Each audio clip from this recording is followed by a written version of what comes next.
Beaucoup de chrétiens se convertissent sans église, sans Bible, et Dieu les guide à trouver dans la Bible, lorsqu'ils se mettent à lire la Bible, ils trouvent les passages qui vont nourrir leur cœur, leur âme, et transformer, connaître Dieu. Et il y a énormément de choses qui vont laisser tomber, ne pas avoir sauté. Et s'ils arrivent dans une église et que Dieu les conduit et qu'ils restent à l'écoute de Dieu, Dieu va leur montrer ou pas que dans cette église-là, il y a des trucs qui jouent pas, mais ceux qui répètent des trucs qui jouent pas, plusieurs sont convaincus que c'est écrit dans la Bible ou que c'est ça que ça veut dire. Ou encore sont convaincus que la Bible est la traduction de l'unique original, que c'est la traduction à la virgule près. Et Dieu nous demande d'être des petits enfants et de lui faire confiance.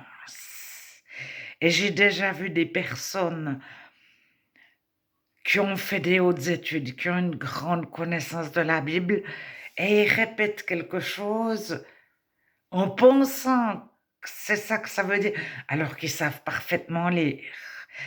On sait tous lire, mais il y a plusieurs niveaux de savoir lire. C'est-à-dire comprendre ce qu'on lit. Et Dieu, des fois, ne fait en sorte, ne relève pas à nos yeux certaines choses. Alors, comme j'avais quelques questions, je me suis approchée de théologiens qui ne croyaient pas, en pensant qu'ils auraient des réponses, mais ils m'ont apporté beaucoup plus de questions et surtout énormément de doutes.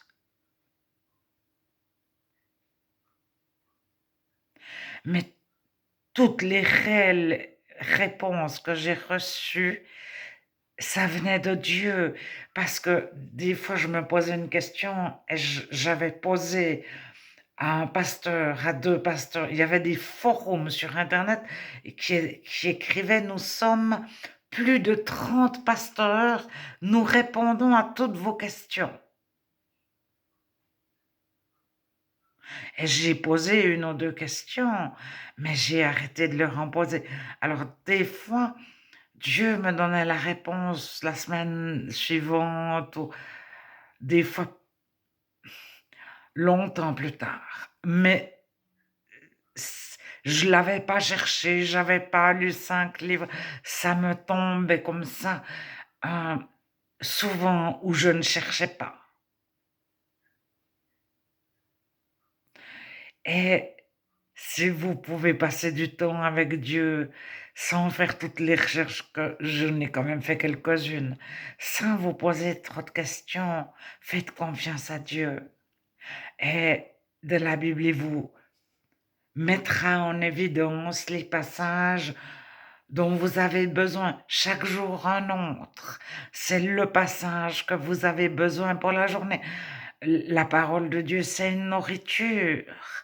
Et on ne peut pas manger le lundi 25 steaks, puis après ne plus rien manger pendant 3 mois.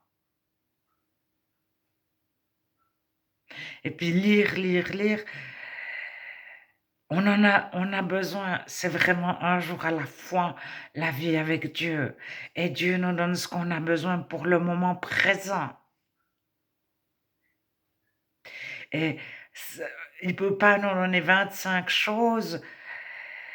Pour le moment présent, on est dans sa paix, puis il nous donne une chose. Puis le lendemain, il nous donne une autre chose.